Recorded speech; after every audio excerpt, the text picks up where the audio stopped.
Hey turnips! So today we'll be learning how to make the panda and cat donuts. These are really simple and easy to make, and they're really cute. They're really popular with kids and adults.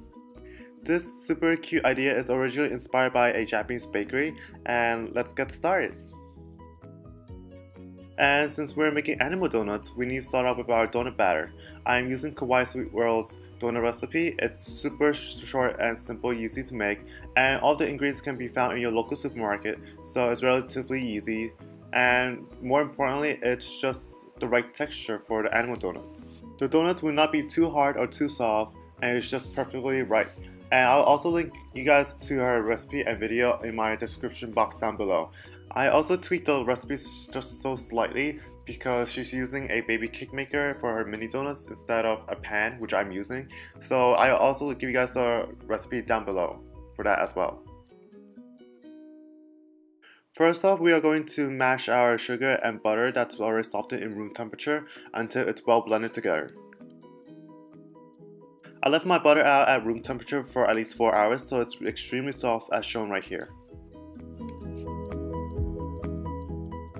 And as you guys already know, I'm all about shortcuts, so if you guys are too lazy to leave your butter out in the room for a couple of hours, you guys could also consider microwaving it for a couple seconds, but just make sure that you do not melt your butter. Keep on mixing your butter and sugar together, and it will just seem like it's a bit of chunky, but in the end you see that it's really soft and creamy like mashed potatoes.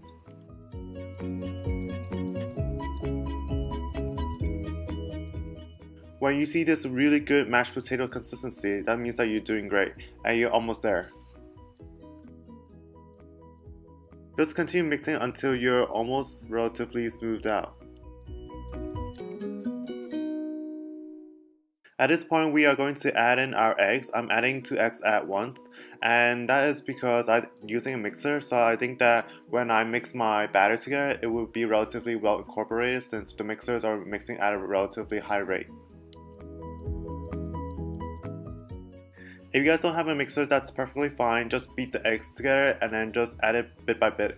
Or you could also consider adding 1 egg at a time, and that will just make your consistency batter well evenly incorporated. Just keep on mixing until it's really soft and creamy and you see that it's a uniform color. For this step, there's no such thing as overmixing since you're just beating the sugar, butter, and eggs together. Once you have reached that beautiful lemony color, we are going to start measuring out our dry ingredients. Right now I'm using great value from Walmart all-purpose flour. All-purpose flour can be used for all kinds of baking, so it's a really good package that you should keep in your shelf. And for those who are not familiar with measuring dry ingredients such as flour, whatever you scoop out of the bag without compressing it, that is the amount of flour that you're using. So if I'm using a 1 cup of flour I'm measuring out, I'm going to scoop 1 cup without compressing it.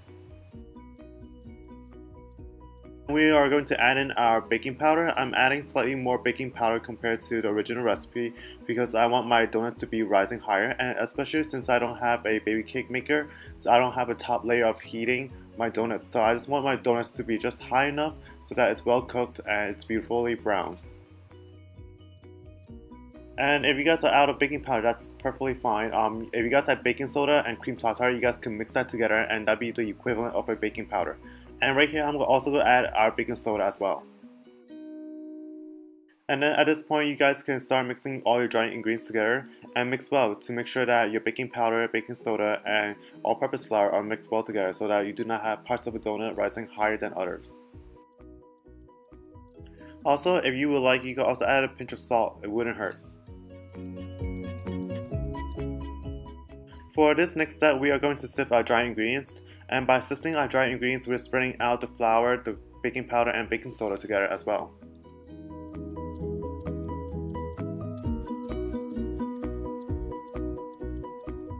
Also, it will also make it easier when you're mixing your batter so that there are no clumps of dry ingredients while you're mixing it.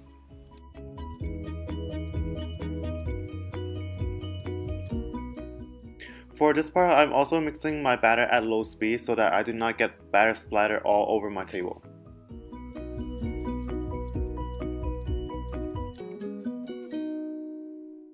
Since I want my dry ingredients to be well incorporated into the batter, I'm going to add it little bit by little bit.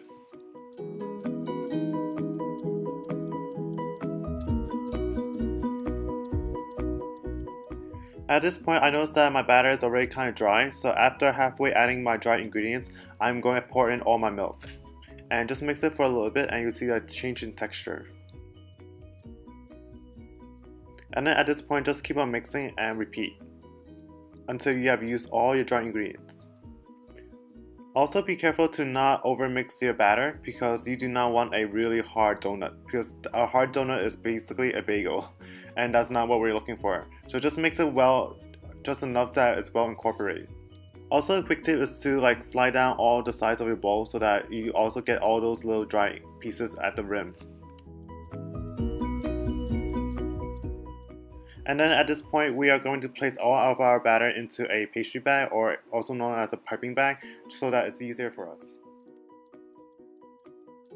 By piping onto the batter onto the pan, especially on a circular pan like a donut, it's easier using a pastry bag, and it's just so much harder if you guys are using a spoon to pipe your batter. So I definitely recommend using a pastry bag. And for those who do not know how to assemble or use a pastry bag, feel free to check out my strawberry macaron video and I'll teach you how to use a pastry bag.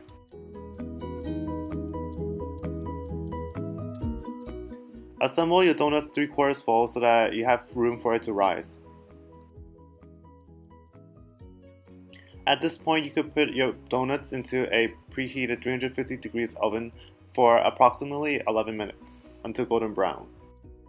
Also, a quick tip for you guys before you guys pipe your batter onto the pan, remember to grease the pan with either a butter or a cooking spray so that you can remove the donuts easily without difficulty. Look at that smooth round donut. Since the donuts were out of the oven and they're really soft, I let it cool for at least 12 hours so that it hardens just a little bit, and that's the right timing for me to start melting my candy melts. The great thing about using candy melt is that it's so similar to chocolate, so it's very smooth and easy to make, and you can microwave it for a couple seconds and it will turn really smooth like that. Also, another great thing is that it also dries very fast, so it's a time saver as well. According to KawaiiSweetWorld's original recipe, she recommends using candy thinners, but since I don't have that in my local supermarket and I couldn't find it anywhere, I'm going to use Crisco, which is a shortening. Shortening is basically animal fat and it will just make your batter really smooth when you microwave it. And also I figured that since you guys are probably baking a lot, Crisco could be used as a substitute for butter. But for those who prefer a really healthier option, candy thinners is the way to go.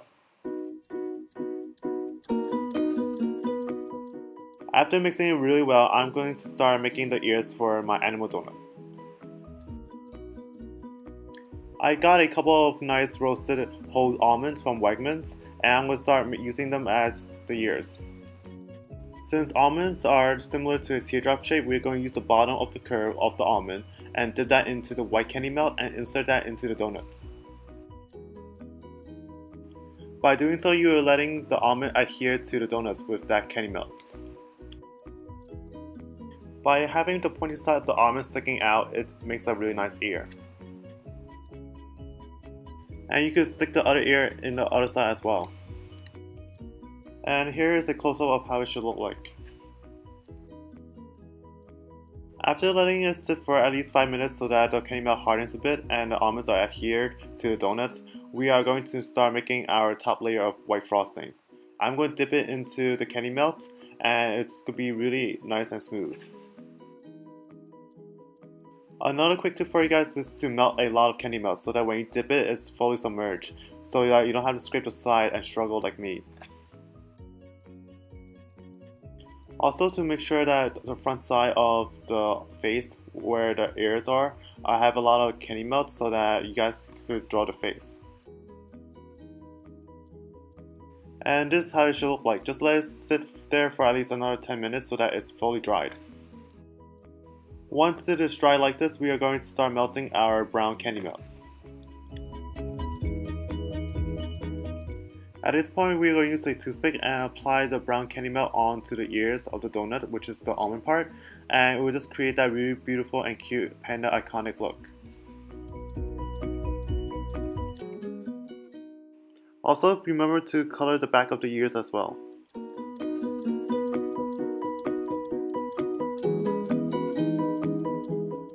Now that we have our ears done, it's easier to place our eyes. The eyes should be relatively close to the ears. And I'm placing the eyes at a slight angle so that it gives that really dreamy look that Panda always have. As for the mouth, I'm drawing a really cute cat face, a W shape, so that it makes it even cuter.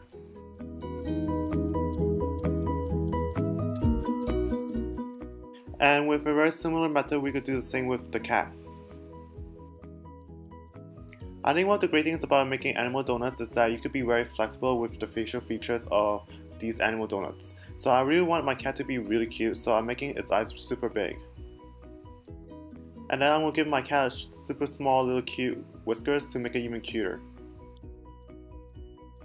And you can also draw a mustache, but what is a cat donut without its cat face?